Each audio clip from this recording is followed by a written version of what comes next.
वो करे कृपा, और कृपा की ना हो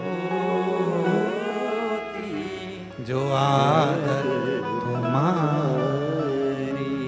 तो सोनी ही रहती अदालत तुम्हारी। अगर कृपा न करता तो यहाँ कौन आता? कौन?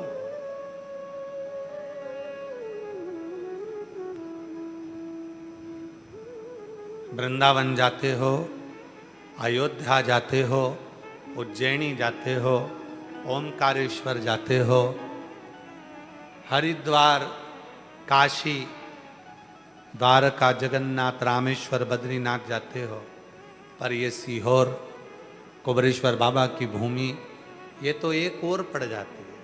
एक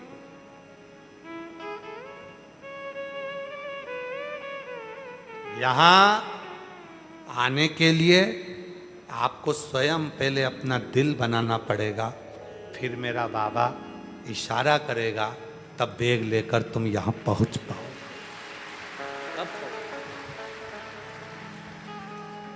कई लोग ऐसे भी हैं पाटीदार जी, कई लोग ऐसे हैं कि इंदौर से भोपाल, भोपाल से इंदौर निकल जाते हैं, पर कुबरेश्वर बाबा की भूमि में प्रवेश ही नहीं कर पाते। आज्ञा नहीं है, नहीं बुलाया उसने। कई लोगों को लगता है बहुत भीड़ रहती है, बहुत भीड़ रहती है, बहुत भीड़ रहती है। भाई, भीड़ क्यों रहती है? क्योंकि वो देता है, इसलिए लोग आते हैं। वो देता नहीं,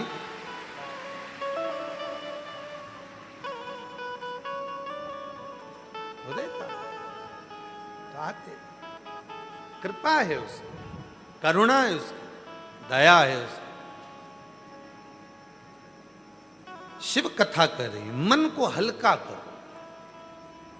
कचरे की गाड़ी में कचरा भरा रखा रहेगा तो वो कचरे की गाड़ी कचरे से सड़ जाएगी, जंग लग जाएगी। अनाज की गाड़ी भरी रखी रहेगी तो अनाज सड़ जाएगा। और मन में अगर बहुत सारी उलझने, दुख अंदर अगर भर कर रखे रहोगे तो तुम्हारा शरीर शुगर, ब्लड प्रेशर, थायराइड, ना जाने कौन कौन सी बीमारियां तुम्हें घेरती चली जाए। कचरा भरकर नहीं रखना। कचरे की गाड़ी में कचरा निकालना पड़ेगा, कचरे को उंडेल दो, कचरे को समाप्त करो, कचरे को खाली करो तो गाड़ी सड़ेगी नहीं, जंग लगेगी नहीं। उसी तरह अनाज की गाड़ी को खाली करो, वरना अनाज सड़ जाएगा। इस अनाज को खाली करना जरूरी है, कचरे की गाड़ी को खाली करना जरूरी है। उसी तरह अपने मन को भी खाली करना जरूरी है। शिव के दरवाजे जाकर, शंभू के दरवाजे जाकर एक लोटा जल चढ़ाकर भगवान से प्रार्थना कर कर इस मन को खाली करो। इस मन को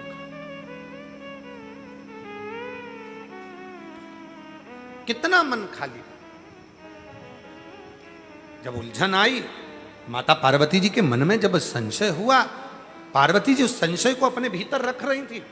मौन हो गई पार्वती, संशय को रखते रहे मौन।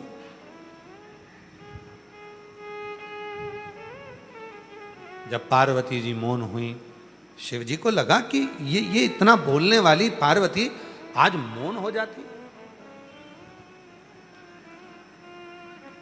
संशय भीतर, उलझन भीतर थी।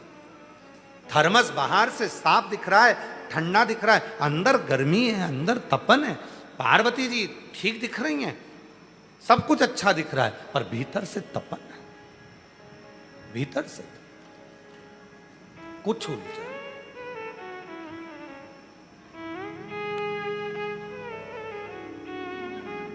और मांगा है भोलेनाथ से वरदाने के लिए। खुश हो जाओ, आंसू कुछ कर। अच्छा खुश, अब तो बाबा ने बना दिया पटवारी। बेटी पटवारी बनी है, एक बार जोरदार ताली बजाकर साधु कर। अच्छा कुछ हो जब तक है जिंदगी तेरी कृपा। माँ कह रही है अब तो कोई भी अगर कुछ होता है ना तो हम सीहोर कुबरेश्वर बाबा को याद करते हैं, सीहोर वाले बाबा को पुकार लेते हैं और हमारे सारे काम हो जाते हैं। ऐसा भाव अपने भीतर है। जोरदार ताली। आंसू को छपतो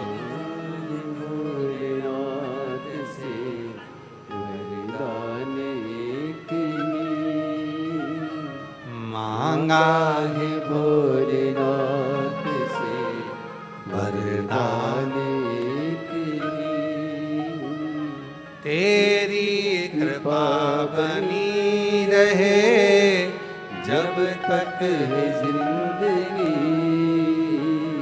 तेरी कृपा बनी रहे जब तक है जिंदगी। मांगा है भोलेनाथ से वरदान एक ही। मांगा है भोलेनाथ से वरदान। एक ही। बस जो करे वो करे, मन को खाली करो। इस मन में रहना चाहिए तो केवल शिव और अपना लक्ष्य, जिस लक्ष्य पर तुम्हें चलना है।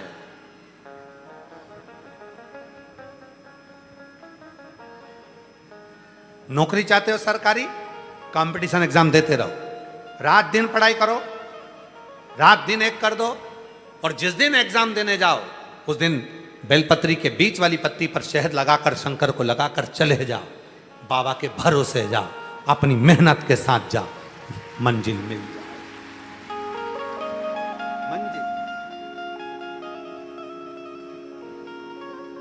उस मंजिल तक तुम पहुंचो, उस मंजिल कोई रोक नहीं सकता। कई माताएं कहती हैं गुरुजी मेरा बेटा एग्जाम दे रहा है, आशीर्वाद दो ना, मेरा बेटा उत्तीर्ण हो जाए। हम कहते हैं हम कौन होते हैं आशीर्वाद देने वाले? आप अपने पिता के घर आइयो, बाबुल से कहने आइयो, कहीं कथा में बैठी हो, शिवपुराण की कथा सुनने आई हो, पंडाल में बैठी हो। जब पंडाल में बैठी हो तो समझ लेना कि पंडाल में कथा सुनने के लिए तुम कभी नहीं आ सकते जब तक वो नहीं देना चाहेगा, तब तक तुम्हें बुलाएगा भी नहीं। वो देना चाहता है तो बुला, उसको देना था इसलिए बुला के बिठा दिया। नहीं तो तुम तो रुद्राक्ष लेने आई थी, कंकर शंकर की पूजन करने आई थी, तुमको तो मालूम ही नहीं था कि हमको कथा मिल जाएगी सुनने के लिए।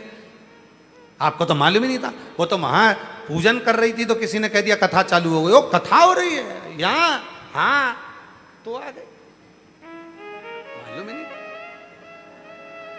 मतलब उसको, उसने जान कर कर तुझको बुलाया, बिठाया, और बिठाया तो ऐसे ही नहीं बिठाया,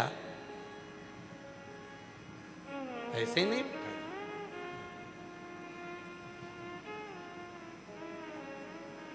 लड़का पाटे पे बैठता है तो छोरी वाले उसको कुछ देते हैं, छोरी पाटे पे बैठती है तो छोरे वाले उसको कुछ देते हैं। बच्चा पिता की गोद में बैठता है तो पेन मिल जाता है, मोबाइल मिल जाता है। दादी की गोद में बैठता है तो कुछ ना कुछ लेकर ही उठता है। उसी तरह शिव महापुराण की कथा में पंडाल में बैठकर सुनने को मिल जाए तो समझ लेना कि वो कुछ ना कुछ देकर भेजेगा। इसलिए वो ऐसे बुलाता ही नहीं। खूब प्रयास कर लो तो भी नहीं बुलाएगा। तुम सोच कर रख लो जाऊंगी सीहोर जाऊंगी, विचार आ रहा है नहीं पहुंच पाए। एक पत्र है, अच्छा है, देखिए।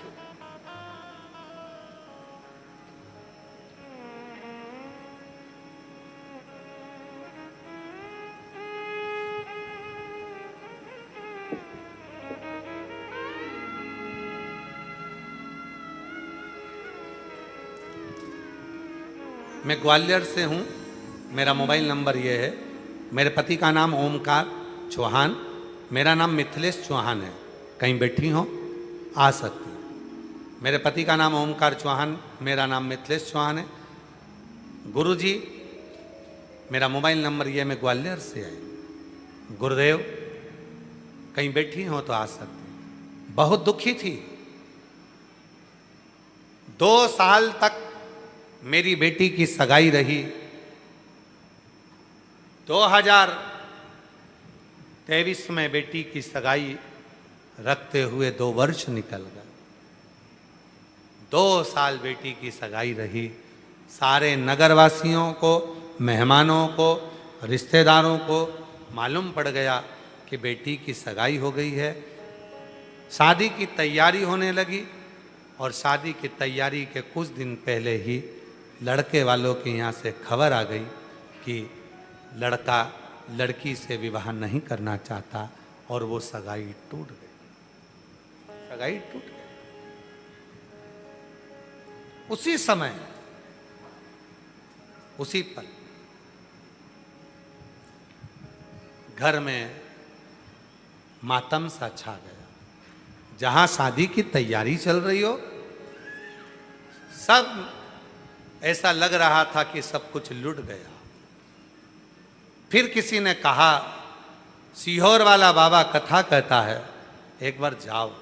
हम सीहोर आ गए, कथा सुना, फुलरा दूज का महत्व माना। आपने कहा था कि जब हरतालिका तीज के दिन माताएं हरतालिका तीज का व्रत करती हैं, वहाँ जो फुलेरा बनता है, उस 5 फुलेरे का दर्शन कर लो, 7 फुलेरे का दर्शन कर लो, जो फल मिलेगा वो मांगोगी वो प्राप्त हो जाएगा। हमने अपनी लड़की से वही कराया और बाबा की ऐसी कृपा हो गई गुरुदेव कि कुछ ही दिन में हमारी बेटी का वापिस संबंध हो गया। और जो संबंध पहले गया था उससे 1000 गुना जोरदार संबंध हमारी बेटी का होगा। उससे 1000 गुना संबंध बेटी का। यहां कोई आया नहीं करने के लिए, यहां तुम्हारा विश्वास दृढ़ हो गया। यहां विश्वास दृढ़। तुम्हें मालूम है, मैं जाऊंगी शिव के दरवाजे पर, मैं शंकर के द्वार जाऊंगी और शिव मुझ पर कृपा करेगा। कथा सुनने के लिए पंडाल में अगर आए हो, पहुंचे हो, श्रवण करने के लिए आए हो, कहीं बाबा ने कृपा कर दी है, कहीं बाबा ने कृपा कर दी है। कई लोग सीहोर के कथा को सुनने के लिए आते हैं, भीड़ भी रहती है तो भी वो विचार कर लेते हैं, भले भीड़ हो, मुझे तो जाना है। मैं जब बाहर जाकर कथा नहीं श्रवण कर सकती तो मेरे नगर में, मेरे सीहोर में कथा हो। माना सब एक हैं, जहां जगह मिलेगी वहां बैठकर सुनूंगी। और सुनते हैं और सुनते हैं तो झोली भर कर ले जाते हैं खाली।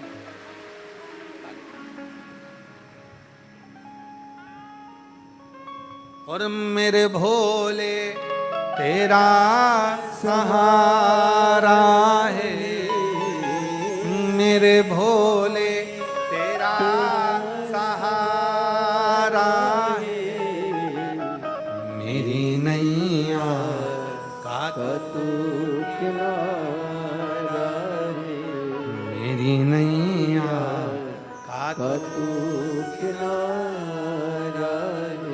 मेरे बाबा तुझे पुकारा है, मेरे बाबा तुझे पुकारा है, मेरी नैया का तू किनारा है, मेरी नैया तू किनारा है।